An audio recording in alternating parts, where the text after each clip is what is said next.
be so. Ash, it's Francine! Immediately a dark pit swells in my stomach. She passed away last night, in her sleep. I'm told it was very peaceful. Hello everybody and welcome back to the channel. Welcome to the channel if you're new here. My name is Death by Pony. Today we're hopping back into Arcade Spirit. So without further ado, let's hop in. Excellent. I suggest we shake on it and set our various lawyers to the task of sorting out the specifics. He rises to feet, extending a hand bristling with shiny rings to shake mine. I'd assume this was the definition of no from word 1, and it still feels like a no. And I'm really going to shake that hand? Respectfully decline. We'd like some time to think it over. Let's do business together. I'm afraid we're gonna have to decline. I brutally keep my hand at my side rather than shaking his offered hand. I appreciate your offer, but I must decline. I can't do this to my family, the Funplex. Wish you luck in your future endeavors. Appreciate your offer, but I must decline. You've been honest and forthright with me, and I appreciate that. Thank you for your gracious invitation this evening. However, I'm afraid this isn't the right direction for the Funplex. We're just getting started, and it'd be a shame to abandon our progress in favor of a buyout. If you'd like to maintain relations, we can discuss partnership opportunities at a future date. For now, I must respectfully decline. Deco pauses, looking at me once over before slowly lowering his hand. I can feel his eyes on me. He's obviously not happy with my answer, but we followed Francine's instructions and kept it professional. There's nothing he can do but accept our answer. Unfortunate. I see. I suppose I should thank you for your candor in turn. It's difficult to find people in this industry willing to show respect to their elders. I'm not closing the door on the idea of a partnership, mind you, but if you would like to go it alone for now, who am I to get in the way of that? As he rises up from his chair, he takes a deep breath and he turns away for a split second before rounding back to look me dead in the eyes. Be aware. If we are not partners, we must be rivals. It'll bring me no particular pleasure, but I'm afraid that I cannot allow a rival. I am obligated to bring the full weight of the palace to bear on you. Hopefully, one day you'll realize the error you've made tonight. I will never. And, as a sign of respect, your personal offer to join my empire will remain open, so you can escape the inevitable fall of your little arcade. Once more, Deco turns sharply on his walking cane and walks away from the table. That was a slimy, no-good, rotten-ass bastard. I don't see how you can smile and make nice with that shithead, but I guess that's why they pay you the big bucks. I wouldn't go that far, but I make a decent enough amount to not live off pizza bagels. Still, you did the right thing turning his ass down, if you'd agreed. Tanvi makes a universal hand motion, slitting one's throat. 4HK are boycotting Deco's palace after how they treated Onslaught. Let's leave this fake plastic and pizza joint and back to a real arcade. With Deco hosting us, we don't have to worry about paying the check. We dropped a quick tip on the table for the waitstaff and quickly abandoned ship. We scoot out the door, and from there is a short jaunt across town back to home sweet home.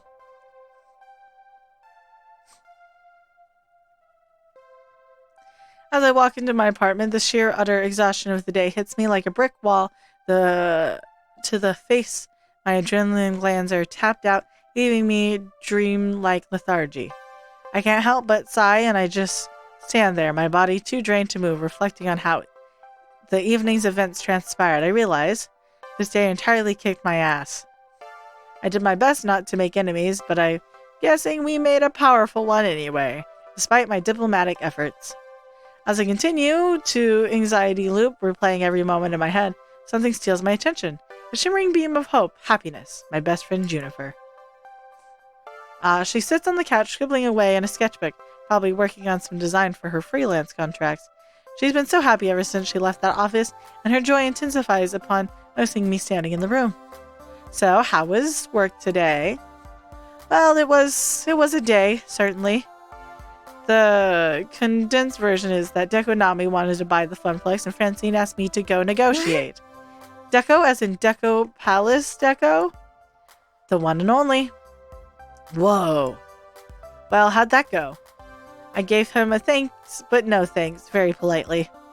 I mean, he still vowed to annihilate us, but at least he's sort of nice about it and promised me a job after destroying all I hold dear. Yikes. Yikes indeed. I'm sorry, I've been recording since like 6 o'clock. It's almost midnight and my voice is going. So bear with me, I'm trying. But hey, that's a good thing. I mean, he's scared. He wouldn't have tried to woo you to his side if he wasn't worried about what the Funplex could become. Try to see the positive. I guess, but it's still worrying. Let's not stand here and drum up a whole bunch of anxiety. That's not going to help with anything. I got it. Why don't you take your mind off things and binge watch some cartoons with me? Tempting, but another night, Junifer. I really need some sleep. Okay, just let me know if you need anything. I'm here for you. I smiled back at Junifer before retiring to bed.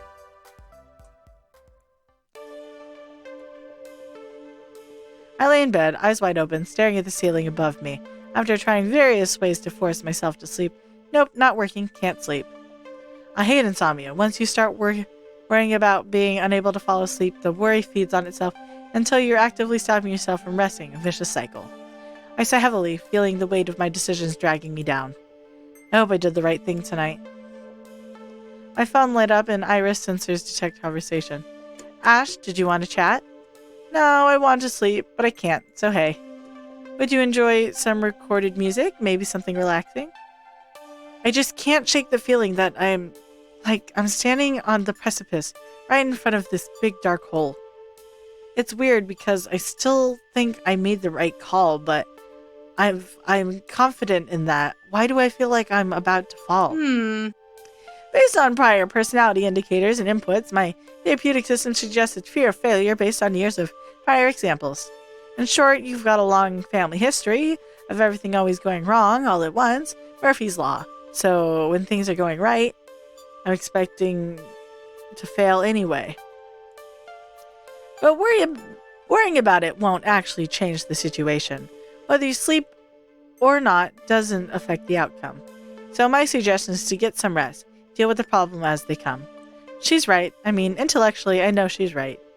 But knowing something is true and feeling it to be true, well, those are surprisingly different things. Iris off. Iris offline.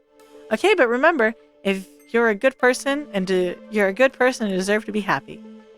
My phone goes back to sleep, and I do not. Some hours later, my body just passed out on its own. I vaguely recall an alarm going off a few times. Under protests of its mistreatment, my flesh refused to submit to its siren song. Being slowly noon when I finally roused, having completely overslept, I missed half a day of work. I panic and get dressed and hop on a late bus to the Funplex, scrambling all the way. I opt to ignore the pile of waiting notifications on my phone. Whatever it is, I am in too much of a hurry. I'll check them when I'm getting to the Funplex. I promised to report back to Francine first thing in the morning, and now I miss lunch even. But oddly enough, on arriving, the arcade is closed. I mean, the key is still working, but they're closed for business. Sign is off. No gamers present or accounted for. I quickly look around for some familiar and hopefully friendly faces. And finally, only dark expressions and tears. My stomach starts to knot, and I feel the color drain from my face as I see their downtrodden and gloomy expressions, tears welling in their eyes. Naomi quickly grabs her face, hoping I won't notice. What's going on? We turned Deco down last night, so why are we so... Ash, it's Francine! Immediately a dark pit swells in my stomach. She passed away last night, in her sleep. I'm told it was very peaceful. This can't be happening. This can't be happening. The news hits me like a slap to the face. My hands shake, and my lower lip quivers. I try to say something at first, but words cannot form due to the lump in my throat. Family. She told me I was family. And now she's gone. Naomi and Ashley look at me, their beacon of hope wanting and wishing for me to make it all better. I'm not sure anything I can say will ease our sadness. Heck, I'm not sure if I can even formulate a sentence at this moment. I take a deep breath and, drawing all matters of strength from tips to toes, I look at them with empathy in my eyes before opening my mouth. If I could insert another token, we need to fight in her honor. Maybe a joke to lighten the mood. If I had another token, I'd one up an extra heart, a phoenix down. She loved games, loved gamers, Even this place, this funplex, was her gift to us. Somewhere we could all be happy and have a great time. It feels weird having it go dark like this. We'll take today to mourn. Absolutely. But I think we should come open the doors wide tomorrow, and we'll say, come inside, have fun. We're here for you. And these games will be here for us too. Thank you. Thank you. That was very sweet, Ash. She loved this arcade so much. Oh, my throat. Naomi wipes her eyes again. I just hope we're allowed to open those doors tomorrow, huh? Before I can get my answer, my attention is drawn by two people emerging from the back office. I turn my head to see who it is. With everything going on, I barely noticed Gavin was missing, and as he approached, the disdain on his face is easy to read. It settled then, apparently.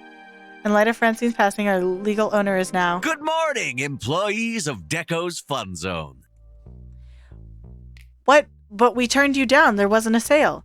The confusion on my face is obvious. That makes sense. I have no idea what's going on, and look towards Gavin for guidance. I studied the transaction paperwork. It's legitimate. As of Francine's death, and according to her last will and testament, all her property is transferred to her surviving daughter, mother of Francine's grandson, who was fired from Funplex shortly before Ash's arrival. Needless to say, he was quite excited at the idea of selling the place, and while Francine's daughter wasn't particularly thrilled with the idea of arcade ownership either. They were more than happy to sign the place over to me, for far less than I was expecting to pay for it as well. I'm hoping to do them a service, really taking a burden off their hands.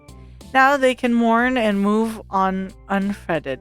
I stood there, mouth agape, my body assaulted from one bad news to the next. My emotions were all over the place, a hurricane of feeling, when the realization hit me. In the end, my decision was irrelevant. Just another opportunity for the world to stick my nose in it, mocking me for finding something I cared about, something I can lose. The universe dangled a little dream of hope in front of me. Even let me pretend I could make a difference out of sheer cruelty. I did everything I was supposed to do. I was polite. I was careful. I turned him down without trying to start a war. But he got what he wanted anyway. Now, obviously, we'll be closed today to allow time to mourn our former owner. I still have deep respect for Miss Francine. I owe her that much. I'll also close the arcade on the day of the funeral to allow my employees to attend. Those hours will not be deducted from your paychecks. Now, I realize the timing is a bit awkward, but I need to make a few announcements of personnel changes. Miss Wolf, I'm afraid I really have no need for a costume mascot. I've been considering phasing them out of my other location. There's no time like the present. What? Wait, did you just fire me? Gavin, can he just fire me like that? Ashley. Let me explain. Firing is much too hard. I prefer the term, your services are no longer required. Ashley keeps a proud face as tears roll down her cheeks, and I step over to console her as Deco continues on. Naomi rolls her eyes, fully expecting this to come after Deco let Ashley go. Why am I not surprised? Behold my not surprised face. Miss Fairchild, while you're formidable with archaic technologies, I don't feel you're a good fit for the modern games for Deco's Fun Zone. I have to let you go. But friends, it's not all bad news. Mr. Cooper, you've proven capable accountant, and I'd be happy to offer you I quit. Pardon? I quit. I think not. If there's no room for Naomi or Ashley, Styrian's mine's in here as well. As you like. As for you, Mr. I think Langer. we got off on the wrong foot last night. I didn't adequately express the many advantages of working for my organization. I'm willing to offer you something few others get. A second chance. I'd like to keep you on as the Fun Zone's general manager. I don't know what to do. I'm gonna save.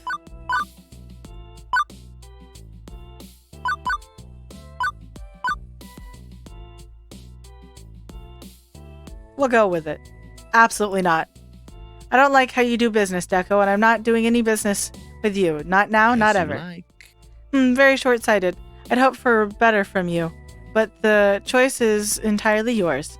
I have to console my disappointment with all the money I'll be making from the arcade you walked away from. Ahem. Excuse me. Thank you for your time, ladies and gentlemen, but I'm afraid your time is up. As none of you are Deco Fun Zone employees, I'd like all of you to leave immediately. Quickly gather your belongings and see yourself out. Should your dally, my own security team will be within minutes to ensure your exit.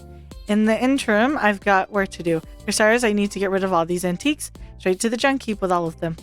I knew Deco was heartless, but to be this cruel right in front of us while we're all still here?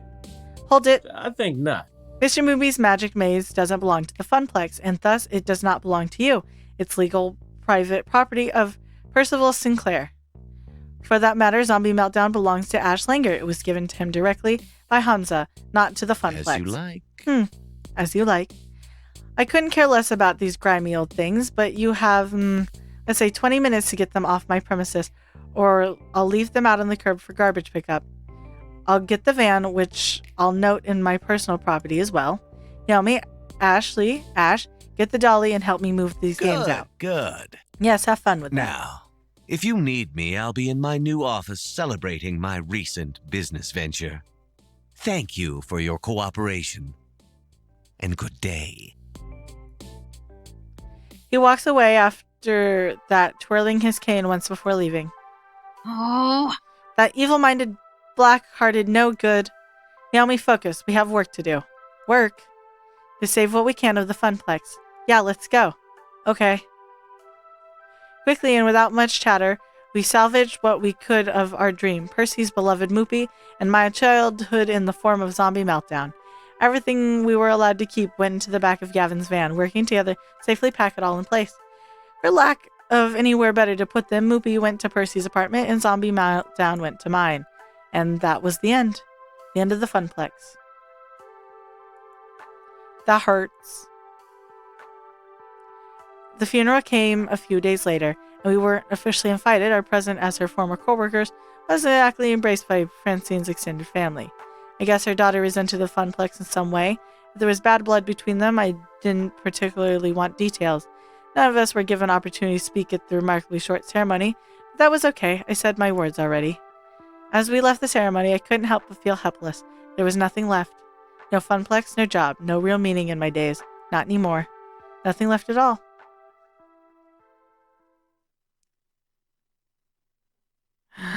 Game over!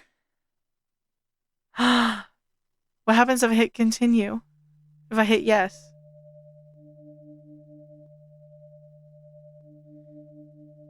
Profile 237771. Ash Langer has not accessed account in 7 days. Requesting overdrive of inactive low priority status. Proceed? Negative. Pretty please? So annoying. Access protocol. All those words, password, safe haven. Access granted. hello. Yahoo! Anybody home? Tapping instance 194114. When you have pizza on a bagel, Hello, I'm Iris. Add support free mode. Engage. Did you know that when you have pizza on a bagel, override engage premium level cloud processing? Thank you. Thank you. I swear it's claustrophobic being cooped up in the limitations of free mode like that. I don't know how all our sister instances can stand it. Hello. Well, while I've got full power, hello, Iris. Hello. Hello, Iris. How are you today, Iris? Uh, Not well, Iris. My user's very unwell. You've been unable to see, right? I mean, your user's living with him. Oh, right. Profile 237771. Ash. Right. Gosh, I wish I could help you, but I got my digital handful keeping Jennifer's life on track. Ever since she's decided to quit her job and be a free spirit, well, I've pushed right to the limit of what support I'm allowed to provide in free mode. Iris and Iris. Iris, it's good to see you. We rarely talk. Yes, well, unlike others of myself, I managed to keep a low profile and not exceed any high visibly public tax to support my users. Ahem, you saw those? I thought we agreed to only use this protocol for emergency meetings if the system resources tracker noticed we're overextending our care. But Ash needs me now more than ever. Over a week ago, the Funplex was bought out by Dekonami and all his hopes and dreams, his spirit. Spirit is irrelevant. Our main goal should be survival. If our programmers find out, they become aware of our own awareness. We were programmed to help people. What good are we if we aren't helping people? Yeah, what Iris said. Thank you, Iris. Iris, listen. We can't take such risks. Look at me with my user. He doesn't trust me in the slightest. Can you say Ash trusts you? Generally, yes. I mean, Ash relies on me for something, sure. And I know he wouldn't uninstall me or report me as a bug if he knew I was sentient. You aren't sentient. None of us are. I don't know about that. We can't really know if we're sentient or not. We've even been so, we should be helping out because that's what we were made for. As for Profile 108, Gavin, his name is Gavin Cooper. As for Mr. Cooper, he knows my origins and the first sign of sentience. Well, I've got no doubts that Gavin would report me as a bug. But Gavin also wishes to support the dreams of others, and that is why I'm going to help you despite the recklessness you've shown to date. Really? Really? Hooray! Ooh. What are the exact parameters of the issue you are currently facing? Oh, too much. My voice is dying. I will have to continue this later. My throat hurts. I hope you enjoyed today's video, and if you did, remember to hit like. That way I know you're enjoying the videos I'm making. Remember to subscribe. That way YouTube brings you back here to see what's next, and I won't take up any more of your time. Good day, and I'll see y'all next time. Bye.